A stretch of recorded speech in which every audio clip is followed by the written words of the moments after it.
Hey guys, Youngblood with you, and today we're going to talk about the xi'an company Aopoa and run through what it's really known about from its history. Now, our history with Aopoa is one that really has military roots stemming back to when the xi'an and the UAE were in a Cold War and really sat on opposite sides of the Perry Line, waiting to see who was going to end up making their first move towards a war. While neither side decided to fully really start an engagement, both sides were known to send scout crafts across the lines, and the one that was seen in UE space from the xi'an more than any other was known as the Quark, because of the way the interesting engines kind of glowed against the dark backdrop of space. The Quark was an unbelievably maneuverable and fast craft that was too hard for our ships at the time to get close, so it remained a mystery for a really long time, at least until 2896, when a recon squadron was lucky enough to stumble upon a derelict of that very ship, which ended up being taken back to a classified location for studying. Now, during this process, the UAE made it a goal to reverse engineer the articulating wings and the dual vector maneuvering thrusters to really try and incorporate that agility into their own ships.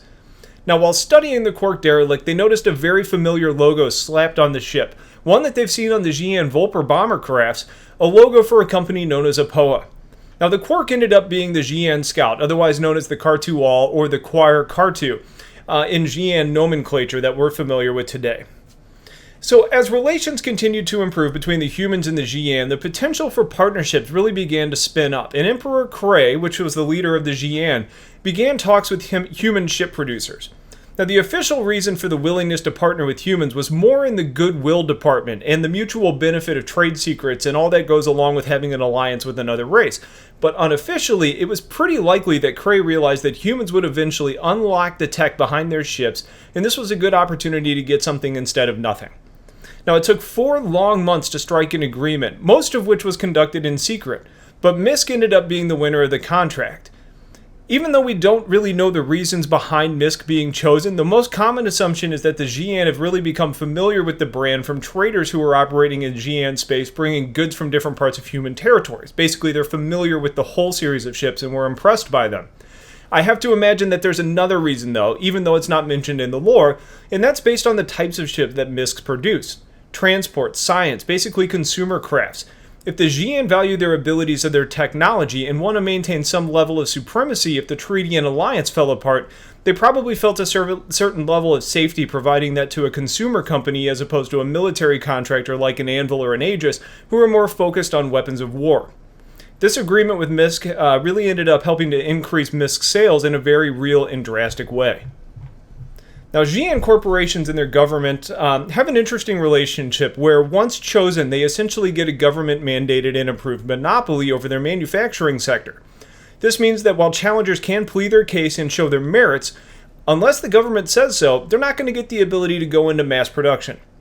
Aopoa, the current monopoly holder over light craft, took the throne through kind of a bit of cunning in what I would consider a borderline Bush League move. During their field trials, Aopoa made sure that they put the likeness of the royal family into their ship's designs, which put their competition in a really tough situation.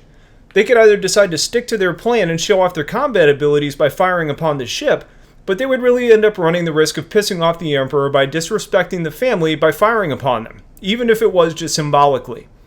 The other alternative was to just sit there and do nothing, which is what they felt was the safer move at the time, but that turned out to be a losing situation, and Aopoa's questionable ethics ended up paying off as they were awarded the government approval.